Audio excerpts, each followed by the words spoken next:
C'est toujours un peu bizarre de retrouver son bureau après 3 semaines. Quelque chose de vaguement rassurant, puisque au moins il y a les bouquins. Les bouquins, ils sont capables de monter jusqu'en haut. Ici, les murs sont prêts, ils sont même beaucoup trop près. Des fois, je voudrais un peu plus d'espace pour... qu'est-ce qu'on fait ici? Ce qu'on essaye de penser, ça part. Avant, ça partait dans les livres, et là, ça part juste ici. J'essaie de changer des trucs. À chaque fois que je reviens, il y a toujours un moment où on se dit, tiens, il faut changer les trucs. J'ai enlevé mon grand écran. J'ai juste laissé l'ordi pour avoir plus de place. Alors évidemment, là, plus de place, ça veut rien dire parce que plein de bouquins. Là-bas, il y a tous les papiers dont il va falloir s'occuper demain ou après-demain. C'est pas très rigolo. Il y a de quoi faire un petit service de presse. Peut-être, je crois, ça va être le 54, quelque chose comme ça. Bon, on fera ça dans la semaine. Là, c'était merveilleux l'atelier d'été. Et m'a juste manqué quelque chose, c'est que ces interventions à voix haute, c'était toujours proposition d'atelier, j'en ai encore 2 à faire. Après, ça va être fini, ça va être aussi bizarre d'assumer que ce soit fini tout ce qui a circulé avec autant de personnes, autant d'emails. Mais ça me privait de ce que je voulais entamer avec cette façon, le petit monopode, puis parler tout près, parler dans la nuit, juste les loupiottes de chantier, parler à voix basse. Mais dire que ce soit une sorte de journal, j'avais plus la place pour mon journal. Donc je suis rentré, et ben je commence mon journal. Il se passait un drôle de truc cette semaine. À Beaubourg, il y a un festival auquel j'avais participé l'an dernier. On avait fait un truc avec Lionel Ruffel et sa radio Brouhaha. C'est à Beaubourg, ça s'appelle Festival Extra. Bon, il y a toujours un peu priorité aux têtes d'affiche, mais c'est pas... Par contre, il y avait tout d'un coup la place faite à dire il y a du YouTube qui fait de la littérature. Alors, un autre paradoxe qui m'avait travaillé aussi, c'est dire, c'était sous forme d'une conférence faite par des amis, Gilles Bonnet, Erika Fulop, qui travaillent depuis longtemps tous les deux sur ces questions. Et puis moi, c'est toujours en plein dialogue, plein respect, pleine confiance. Mais en premier temps, j'ai dit, mais merde, pourquoi ils nous font pas venir? Puis après, je dis, mais qu'est-ce que je ferais? On projetterait une connerie de YouTube, grand écran? Non, YouTube, c'est justement ça l'avantage, c'est qu'on le fait ici, sur place, donc, bah ouais, c'est normal, je peux pas aller en parler au dehors. Ce qui est marrant, c'est est-ce que c'était parce qu'ils attendaient les machins du Goncourt que ça traînait, donc ils avaient vraiment que la rubrique chien écrasé de la littérature. Il y a France Inter qui s'est fendu d'un article, la pauvre, et il fallait qu'elle fasse son truc sur le festival Extra, mais probablement qu'elle connaissait rien aux gens et aux perfs et à tout ce qui s'y passait. Ah, YouTube, ça peut me faire un article. Et l'article, alors, c'est pas foulé, elle reprend toutes les phrases officielles de la présentation rédigée par Erika, Gaël Teval et tout ça. C'est du copier-coller. Mais elle met en même temps des sous-titres. Et dans les sous-titres, ça m'a fait tilt. Le truc, c'était qui ça intéresse vraiment. Alors déjà, quand vous mettez ça en titre, vous imaginez ce que vous lisez après, la façon dont vous allez lire l'article. Et puis, il y avait, dans l'article, c'était marrant, parce qu'il y avait une belle phrase, c'était, elle s'interrogeait, la brave dame, sur dire, quelqu'un qui regarde un YouTube, si ça parle de littérature, est-ce qu'il est un lecteur? Moi, ça m'était jamais venu à l'idée, cette connerie. De toute façon, bien sûr, on est lecteur. J'ai qu'à tourner mon petit machin. Est-ce que lecteur, ça prive de n'importe quel truc d'autre façon? En plus, elle est sur France Inter. Et donc, sur France Inter, c'est des auditeurs, puisque les journalistes, il faut bien que ça coule comme on verse une salière sur le bon peuple. Et tout de suite, c'est cette histoire de verticalité qui vient. Alors donc, elle a dit, ben non, on va dire que les gens qui regardent des YouTube de littérature sont des récepteurs. pareil, vous prenez l'entonnoir, vous versez la farine, et piouf, vous prenez ce qui passe dessous. Moi, ça m'était jamais venu à l'idée, cette idée de récepteur. Autrefois, j'aimais bien l'idée des récepteurs de télévision, les récepteurs de radio. Vous savez, dans la fin des années 50, début des années 60, c'était merveilleux, ce machin-là. Le téléphone, vous aviez le récepteur et l'émetteur. Oh, bah ouais, mais avec notre interactivité du web, ça marche pas. Alors qu'est-ce qu'elle disait, Safra? Souvent, le récepteur est un amateur de foot, de chat, de star, virgule, égaré, ES, puis qui fait un pas de côté par le biais des recommandations automatiques générées, ES, par les algorithmes de Google et YouTube. Donc déjà, sur le site officiel de France Inter, vous avez 2 pains de grammaire gigantesques en 2 lignes. Mais ça veut dire que pour la dame, ceux qui regardent YouTube, c'est forcément des amateurs de foot, de chats et de stars. Moi, il y a des années que je fréquente YouTube pour l'intelligence, que j'enseigne avec YouTube. Où est-ce que je vais prendre mes petites vidéos qui traînent, où on voit les films que Cortázar faisait dans Paris la nuit avec sa petite caméra Super 8? Où est-ce que je vais entendre la voix de Beckett, 32 secondes? Trouvez-moi plus long, tiens, beau jeu. Ou le monde visionnaire de Michaud ou Gilles Deleuze en train de raconter des trucs.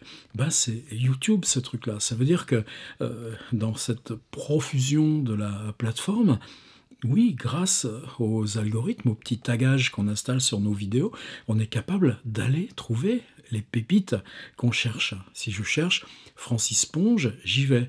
Mais simplement, ce qui se passe aujourd'hui, c'est que quand j'ai à parler de mes étudiants de Francis Ponge, quand j'ai à les mettre sur un exercice à partir de Francis Ponge, eh ben, sur l'écran, derrière moi, il y a les archives dispo concernant Francis Ponge. Des fois, c'est pas évident pour la littérature, il n'y en a pas tant que ça. Mais si nous, on s'installe, qu'est-ce qu'on fait? Alors, c'est pour les amateurs de foot, de chats ou de stars qui se seraient égarés. Bienvenue, les égarés. Là-haut, j'ai le guide des égarés de Maïmonide, 14e siècle. Alors, après, donc, premier réflexe, puis même Erika lui a cloué le bec, elle a dit « Mais non, c'est au contraire, le web, ça marche par communauté. » Et qu'est-ce qui est important, a dit Erika toujours aussi. Erika, en fait, si vous ne comprenez pas, c'est Jiminy Cricket, c'est l'intelligence de nous qui parle à notre place intelligemment, ce que nous, souvent, on ne peut pas faire, puisque nous, les questions, c'est mon filtre ND, est-ce que j'ai bien réglé mon machin de micro en manuel avec le truc d'ampli sur le micro et pas l'appareil, comment je tiens mon monopode et est-ce que je joue avec, est-ce que je suis pas déjà trop long, si presque un petit peu, etc. etc. Et donc, ce que dit Erika, c'est que le changement fondamental dans ces communautés, c'est qu'il s'instaure depuis le lire-écrire. Depuis lire-écrire comme partie liée. Ça veut dire que dans cette communauté, les premiers à regarder, à s'abonner, sont aussi ceux qui s'expriment, produisent des vidéos et ont choisi cet outil comme forme de dialogue. Et je pense que pour chacun d'entre nous, quand on clique sur abonnement, vous l'avez fait, de vous abonner là, à ma chaîne, c'est pas difficile, mais c'est vachement important. Puis sur celle que vous aimez regarder, c'est hyper décisif, justement, pour que ces algorithmes ne vous emmènent pas sur 36 000 conneries une fois que vous avez regardé les nôtres. Donc, chacun, dans ses abonnements, a des trucs hyper pointus en fonction de ses propres intérêts. Je pense que la communauté de ceux avec qui je partage des trucs comme des vidéos rares des Rolling Stones, par exemple. Ça pourrait être un croisement comme ça, quelque chose où ça réfléchit profond sur soi-même, qui est aussi un objet de boulot, mais en même temps objet de loisir. Mais on retrouve les espèces d'intersections de forums qu'on avait autrefois. Ou, si je regarde Peter McKinnon ou des gens comme ça, des choses qui vont m'apporter des trucs de technique. C'est sur les outils YouTube et sur comment je m'y prends, et les questions de durée, les questions de montage, les questions de colorimétrie, parce que c'est un peu ça le paradoxe un truc. L'écriture a toujours été technique. Un stylo, c'est technique. Même si c'est un bic à 30 centimes, ben, il y a la pointe, la bille, le corps au plastique transparent, le petit bouchon qu'on mâche, la réserve d'encre, tout ça, ça... Donc, c'est pas la question de technique ou pas technique, c'est que là, il y a plus de paramètres et ils sont plus pointus. Il faut apprendre à les travailler. C'est pas un hasard si ceux qui ont créé ce YouTube de création, c'est ceux qui viennent soit de la photo, soit du film, bien avant que nous on s'y mette avec nos maladresses, nos flous, nos bougets et tous ces machins-là. Donc la réponse d'Erika, c'était ça. Non, c'est pas des égarés, puisque ces communautés se créent sur un partage qui est aussi un partage d'action, un partage d'outils. Oui, partage concernant la lecture, mais oui, partage concernant la réflexion sur l'écriture, et partage parce que ces communautés se créent à partir de gens qui eux-mêmes proposent de décaler les YouTube, etc. etc. Après, moi, ça me gambergeait. J'ai fait 800 bornes en bagnole, 10 heures, donc il y avait le temps de machiner dans la tête.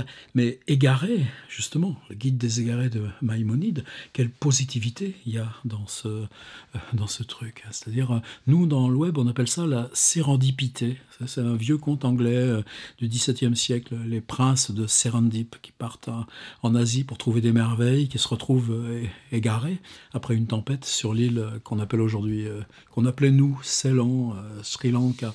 Et trouvant à Sri Lanka, la nommant Ceylan, tout ce qu'ils avaient cherché sans le savoir. Donc, bienvenue les égarés. Et moi, peut-être la fascination dans YouTube, c'est ça précisément. C'est comment on s'égare, comment on part à regarder, et puis on se retrouve tout d'un coup à découvrir des trucs. Alors évidemment, il y en a qu'on survole, qu'on lâche, mais mais tous les trucs importants, on les a trouvés par notre égarement. Je vais m'arrêter là, ça suffit. C'était sur ce truc des égarés que non, dans ce qu'on fabrique en ce moment, nous tous, il n'y a pas... C'est pas... Peut-être qu'on se parle d'égaré à égaré, mais finalement, au départ, j'avais réagi en disant, mais qu'est-ce qu'il faut être con pour s'imaginer que YouTube, c'est des vidéos de chats, de foot, mais il y a peut-être des choses très très bien d'ailleurs dans tout ça. En littérature, Le coup de boule de Zidane, c'est quoi? C'est un livre de Jean-Philippe Toussaint, non? Bon, allez, on arrête avec ça. Juste quand même, la chose pour moi importante pour finir, c'est ça. Si on est venu sur ce machin-là, est-ce que c'est pas précisément parce que notre espace de recherche, notre espace de curiosité, notre espace de détournement, de cassure, de fissure de la langue, quelque part, il est plus compatible avec l'édition en général, l'édition marchande. C'est de plus en plus difficile. Et encore, pour les vieux qui ont le cuir tanné comme moi, ça passe encore. Mais ce qu'on fabrique sur le web depuis 20 ans, moi j'ai fabriqué un truc qui s'appelle Remunet, ça existe encore. J'ai fabriqué un truc qui s'appelle Publinet, ça existe encore. J'ai fabriqué un truc qui s'appelle Vase Communicant, ça existe encore. Évidemment, ces expériences, moi ce qui m'intéresse, c'est... bon, là c'est ça mon expérience. Je m'occupe plus des précédentes. C'est des potes qui ont pris le relais. Mais est-ce qu'à un moment quelconque, sociétalement, dans la presse littéraire, dans les radios, genre France Culture, qui sont en difficulté, mais le jour où ils viendront nous dire « Hey les mecs, aidez-nous un peu », qu'est-ce que nous on va leur dire? Elle est où la part de création dans France Culture? Elle est où? Qu'est-ce que vous avez fait sur les questions? Est-ce qu'il y a eu un héritier à Place de la Toile, par exemple, sur France Culture? Et ces gens-là, comme cette dame de France Inter, c'était ça le truc. C'est-à-dire, on est dans la pantoufle. YouTube, c'est la chienlit, comme disait le père de Gaulle, dans mon enfance. Ben non, il y a longtemps que c'est plus comme ça. Mais je crois quand même qu'il y a cette radicalité-là, elle n'est pas paradoxale. Et ça renvoie à ce truc de ce festival qui a projeté nos vidéos sans nous inviter, nous. C'est-à-dire, quelque part, on est venu là aussi à contraint. Par le boycott, l'ignorance, le mépris des institutions. Et ça continue, hein. Regardez par exemple, YouTube verse de l'argent aux sociétés de perception de droits d'auteur, la SCAM en l'occurrence. Mais la SCAM, pour le redistribuer à ceux qui font des YouTube, ils demandent qu'on ait 10 000 abonnés. Quand est-ce que moi, avec littérature contemporaine, j'en aurais 10 000? Encore pire au CNC. Ils aident à la production des YouTubeurs. Ouais, super, tant mieux. Moi aussi, j'ai participé à des commissions CNC. Qu'est-ce que c'est riche, excitant. Mais à condition que le YouTuber en question, ou la YouTubeuse en question, ait plus de 100 000 abonnés. Ça veut dire quoi? Bah, bien sûr, il y en a des excellents. Solange, Ina, elle a 350 000 ou 450 000 abonnés et elle bénéficie de l'aide du CNC. Je m'en réjouis, c'est légitime, tant mieux. Au contraire, hein. Mais bah, dites donc, avec nous, avec notre petite littérature, c'est pas demain la veille, non? Allez, je préfère le faire souvent, le carnet, et pas le faire trop long. Il est déjà beaucoup trop long. Ciao.